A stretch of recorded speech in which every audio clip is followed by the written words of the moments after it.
So waiting for the film Praveen garu, all the very best to you. And of course mike right పర్సన్లో చేతిలోకి వెళ్ళిపోయింది. So Vijay garu to please speak. Hello hello అయ్యో అయ్యో రామ్ గారు ఉన్నారు అక్కడ. మీడియా ఫ్రెండ్స్ అందరికీ నమస్తే అండి. పరదా in the name of love, ఈ జర్నీ గురించి చాలాసార్లు మాట్లాడుకున్నాం. ఈ సినిమా ఎలా ఉండబోతుంది అన్నది ట్రైలర్ చూపించింది. ట్రైలర్ మీకు నచ్చిందా? ఎస్, ఇది మన మెగాస్టార్ చిరంజీవి గారు బర్త్డే రోజు రిలీజ్ కాబోతుంది. ఈ సినిమాని మేము ప్రాణం పెట్టి చేసాం.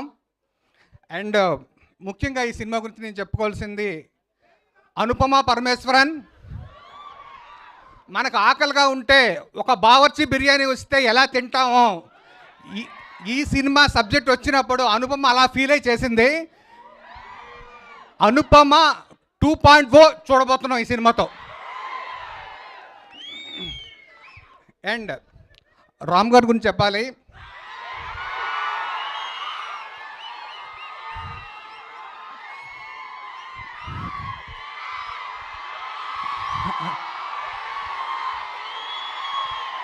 ఆంధ్ర కింగ్ తాలూకా, ఆంధ్ర కింగ్ తాలూకా ఉస్తాద్ ఇస్మార్ట్ శంకర్.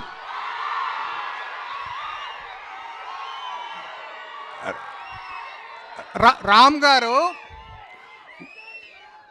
ఒక సినిమాని, ఒక మంచి సినిమాని ఎంకరేజ్ చేద్దామని ఆయనంతటా ఆయన ఫీల్ అయ్యి ఆయన వస్తా ఉన్నారు ఈ ఫంక్షన్కి.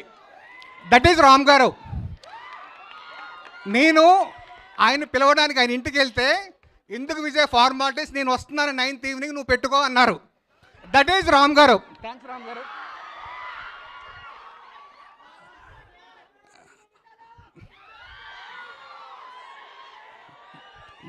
పరదా సినిమా ఎలా ఉండబోతుందని ట్రైలర్ చూపించింది. 22వ తారీఖు ఎలా ఉండబోతుందో అన్నది మీరు చూసి చెప్పాలి. 100% చెప్తున్నాను, ఈ సినిమా మిమ్మల్ని డిసప్పాయింట్ చెయ్యదు. 100%. అనుపమ, దర్శన, సంగీత ముగ్గురు ఈ సినిమాకి పిల్లర్స్. ఒక మంచి కంటెంట్ ఉంటే మన ఆడియన్స్ ఆదరిస్తారని చాలా సినిమాలు ప్రూవ్ చేశాయి. మళ్ళీ ఈ 22వ తారీఖున పరదా.